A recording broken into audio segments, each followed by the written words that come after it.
सभी का बुलेटिन में सबसे पहले बड़ी खबर आपको बता दें, उत्तराखंड विधानसभा उपचुनाव में कांग्रेस ने दोनों सीट पर जीत दर्ज कर ली है। मंगलौर और बद्रीनाथ विधानसभा सीट से कांग्रेस जीत चुकी है।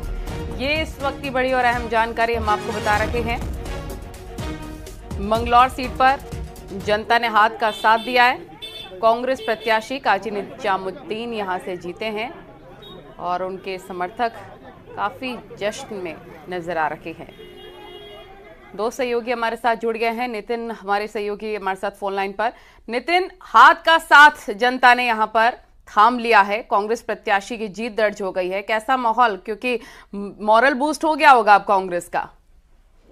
जी निश्चित रूप से अगर बात करें तो जिस तरीके से लोकसभा की 5 सीट हारने के बाद कांग्रेस ने दोनों ही उपचुनावों में जीत दर्ज की है। विशेष तौर पर अगर बात करें तो बद्रीनाथ विधानसभा चुनाव इसलिए भी महत्वपूर्ण है कि लोकसभा के चुनाव के दौरान जिस तरीके से कांग्रेस छोड़कर बीजेपी में शामिल हुए थे कांग्रेस के विधायक थे राजेंद्र सिंह भंडारी, तो उसके बाद ये बहुत महत्वपूर्ण चुनाव माना जा रहा था बीजेपी के लिए भी कांग्रेस के लिए भी, जिसमें कि अब कांग्रेस ने जीत हासिल कर दी और 5224 वोटों से जीते हैं लखपत सिंह बटोला। तो कहीं न कहीं कांग्रेस के लिए एक बहुत बड़ी जीत है।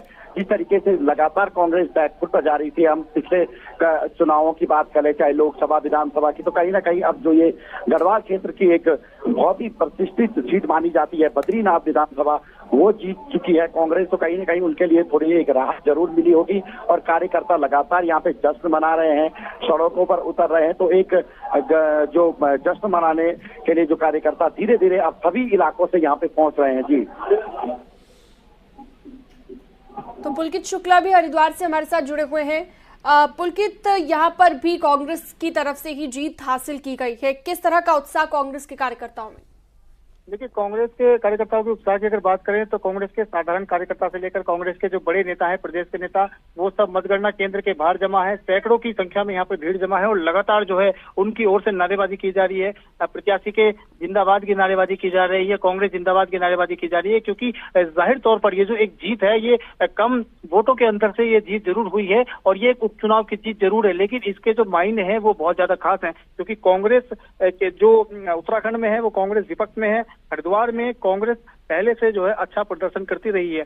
2022 के विधानसभा चुनाव में कांग्रेस ने यहाँ पर बहुत अच्छा प्रदर्शन किया था और 11 में से 5 सीटें कांग्रेस ने यहाँ पर जीती थी। लेकिन ये जो एक मंगलौर विधानसभा की जो सीट थी ये बेहद कम वोटों के अंतर से जो है कांग्रेस जीतते हुए हार गई थी और ये सीट बसपा की झोली में चली गई थी। लेकिन जिस तरह से जो परिस्थितियां बदली और जो विधायक थे बसपा के उनका निधन हुआ और उसके बाद उपचुनाव इस सीट पर हुआ, तो कहीं ना कहीं कांग्रेस के लिए फिर से दोबारा एक संजीवनी कांग्रेस के लिए मिली है और जो कांग्रेस के नेता हैं काजी निजामुद्दीन, एक बार फिर से वो अपनी कोई भी सीट पाने के लिए जो है यहाँ पर उसमें सफल हुए हैं। इसीलिए कांग्रेस में जो उत्साह बहुत ज्यादा है और कांग्रेस हरिद्वार जिले में इस वक्त बहुमत में आ गई है। अगर देखा जाए तो हरिद्वार जिले में 11 विधानसभा सीटें हैं, जिनमें से अब 6 सीटें कांग्रेस के पास चली गई हैं। इसलिए कांग्रेस यहाँ पर बहुमत में आ गई है और यही कारण है कि जो कांग्रेस के यहाँ पर विधायक हैं वो शासन प्रशासन की जो भी उनकी गतिविधियां हैं, जो भी उनकी कार्यशैली है, उसको लेकर यहाँ पर आवाज उठाते हैं, तो एकजुट होकर आवाज उठाते हैं। तो इसलिए हरिद्वार जिले में कांग्रेस की ताकत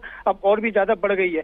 उसके अलावा इस जीत के एक खास मायने ये भी है कि जब चुनाव चल रहा था तो चुनाव में जिस तरह से भाजपा के बाहर के एक कैंडिडेट को यहाँ पर लाया गया और कांग्रेस की ओर से लगातार ये आरोप लगाया गया कि जो चुनाव है वो निष्पक्ष रूप से यहाँ पर नहीं हो रहा है।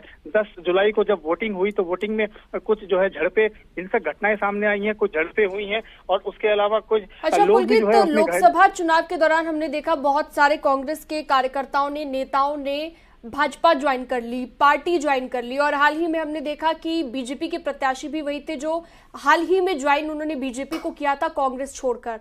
तो कह सकते हैं कि बीजेपी को नुकसान हुआ है इस चीज का यहाँ पर?